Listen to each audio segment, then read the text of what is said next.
Baiklah. Assalamualaikum. Saya Nur Hamizah daripada Tiram Travel Tanjung Malim. Okey, hari ini saya nak kongsikan tentang kelebihan bumi Madinah Al-Munawwarah. Okey, kelebihan ni ramai dah tahu sebenarnya, lagi-lagi jemaah yang dah pernah pergi umrah ataupun hajah, yang dah jadi hajah, yang dah jadi haji semua kan. Jadi dah tahu kelebihan dan juga tak ada kekurangan, memang ada kelebihan sahajalah kebanyakan di Madinah. Okey, cuma saya just nak kongsikan serba sedikit sahaja tentang kelebihan bumi Madinah lah. Okey. Sebelum masuk kepada kelebihan, saya nak kongsikan sedikit pengenalan secara nak kata umum jugalah, tapi yang ni apa yang kita nampak secara umum yang kita tahu daripada dulu-dulu lagi, Madinah ni tempat yang macam mana lah kan. Okey.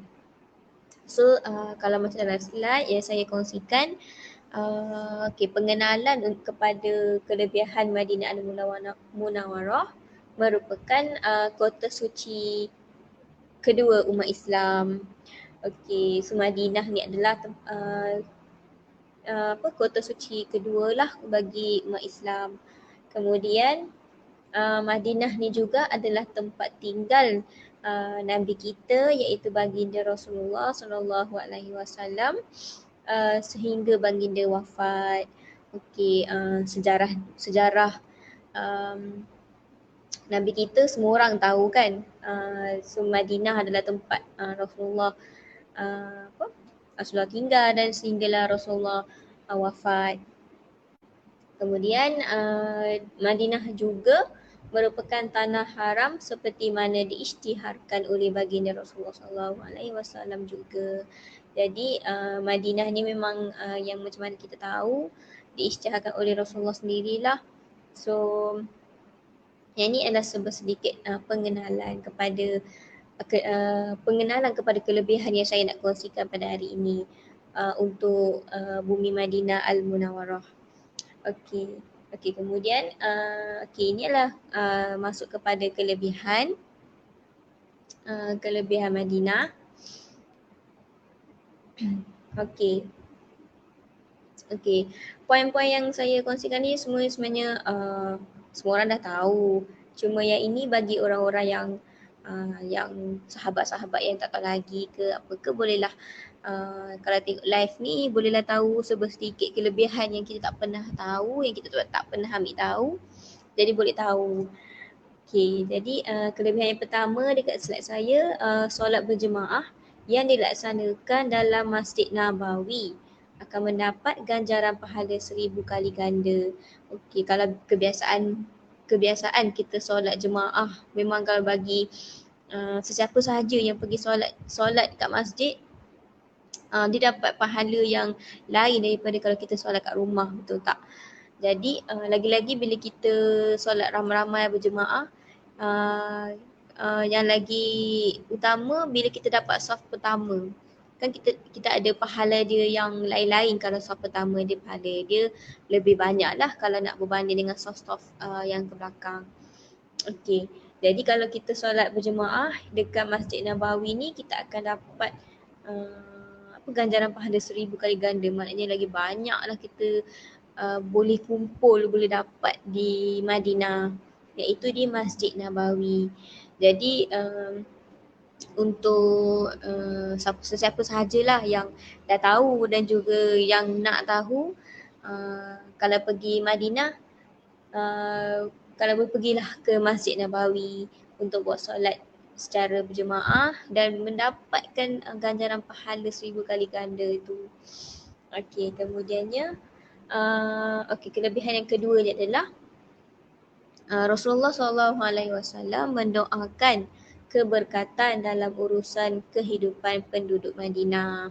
Okey, disebabkan Rasulullah kita memang asal orang sana, tempat tinggal pun di sana, jadi Rasulullah memang akan sentiasa berdoa supaya memberi keberkatan kepada kehidupan penduduk Madinah. Semua orang lah, semua umat, semua penduduk-penduduk yang tinggal di kawasan Madinah, di tempat di tanah suci di Madinah Al-Munawwarah. Okey.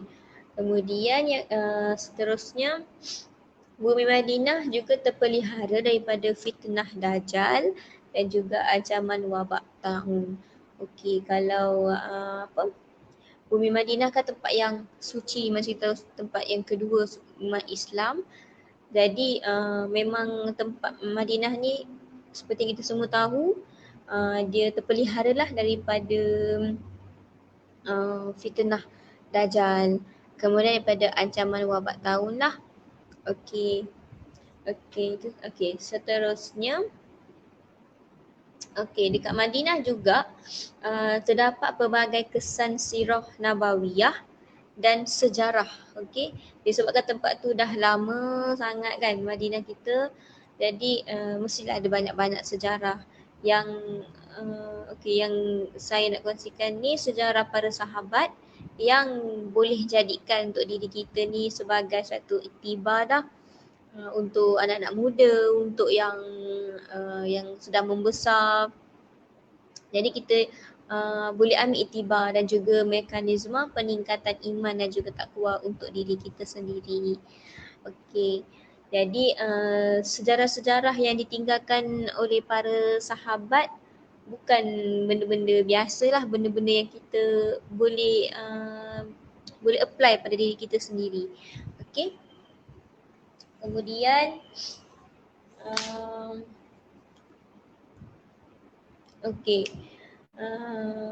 kemudian Madinah juga merupakan mazarul iman, iaitu tapak dan tempat perlindungan iman ketika terjadinya zaman fitnah. Okey, apa yang saya faham dekat ayat ni, Madinah ni merupakan tempat ataupun tapak perlindungan perlindungan iman lah ketika zaman fitnah dulu. Okey, fitnah tu daripada dulu lagi sampai ke sekarang. Kalau sekarang ni memang sangat dah terbawa-bawa. Jadi kalau macam waktu zaman dulu fitnah ni dia macam jadi satu terlindung lah. Okey, so Madinah tu adalah tempat di mana perlindungan iman kita, kuatkan iman kita daripada fitnah-fitnah ni, daripada kita sampaikan fitnah tu, dulu kita dengar fitnah daripada orang. Itu yang saya faham lah, kalau salah maafkan saya.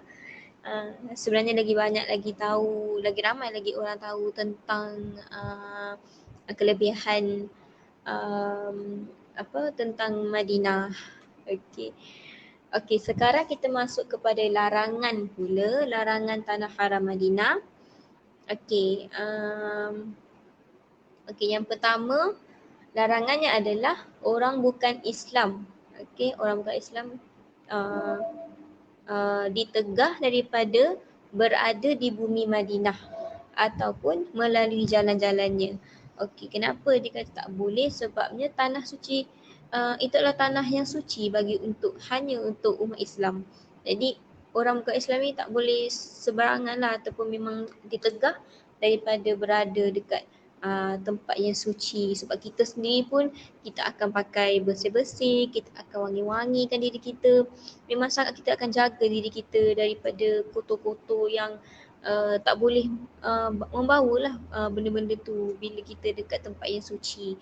Jadi memang tak boleh lah kalau lagi-lagi bagi orang-orang yang bukan Islam untuk diorang masuk secara sembarangan dekat tempat-tempat yang suci. Okey, kemudiannya haram untuk membunuh ataupun memburu binatang buruan. Okey. Yang ini haiwan-haiwan yang dekat sana yang memang dah ada di Madinah, kita yang pergi ni ataupun sesiapa sahaja yang memang ada kat sana ke tak boleh seberangan untuk kita nak membunuh haiwan-haiwan tu ataupun kita nak memburu binatang tu nak bawa balik Malaysia ke atau nak bawa balik mana-mana lah. So itu memang larangan, memang tak boleh nak kita tak boleh buat benda tu sebenarnya. Sama juga poin yang ketiga iaitu haram untuk mencabut, mematah atau membinasakan pokok dan juga pohon yang hidup. Okey.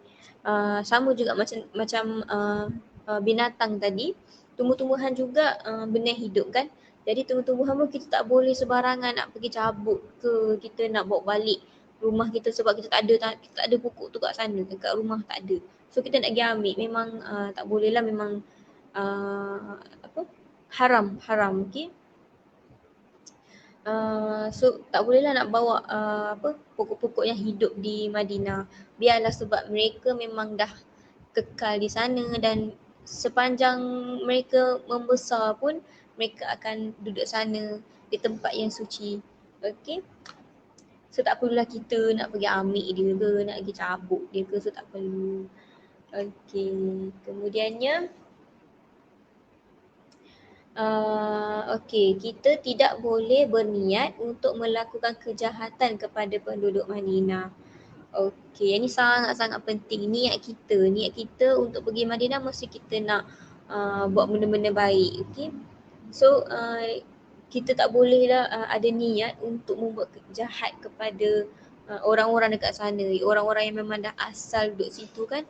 Kita tak boleh sebarangan lah nak buat jahat kat diorang, nak tengking ke, nak kuatkan suara ke, atau ikut cara kita sendiri. Macam kita ni pula yang nak ambil alih tempat tu. So memang tak boleh, memang tidak boleh untuk berniat seperti itulah kalau kita di Madinah nanti. Okey, kemudian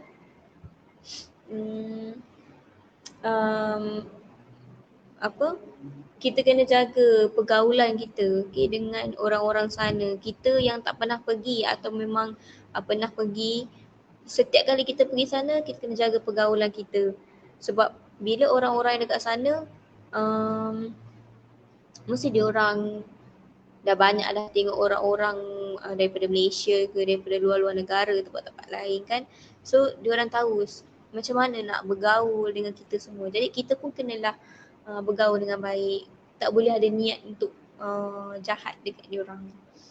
Okey, kemudian kita juga dilarang mengerjakan solat sunat mutlak pada waktu tahrim, iaitu waktu yang dilarang melakukan solat sunat. Okey. Dekat sini dia bagi tahu kita tak boleh nak mengerjakan solat sunat mutlak. So solat tu hanya boleh buat waktu-waktu dia je lah, tak boleh nak sebarangan buat. Okey, memang dilarang dekat di Madinah Al-Munawwarah. Jadi waktu yang dilarang melakukan solat sunat. Jadi bila dah nama pun dilarang. So lebih baik kita tak buat lah benda-benda yang dilarang untuk kita buat dekat Madinah. Jadi okey, itu sahaja daripada saya, kongsikan sedikit tentang kelebihan Madinah Al-Munawwarah. Jadi jika ada salah silap daripada saya minta maaf. Okey, itu sahaja daripada saya. Sekian, terima kasih. Assalamualaikum.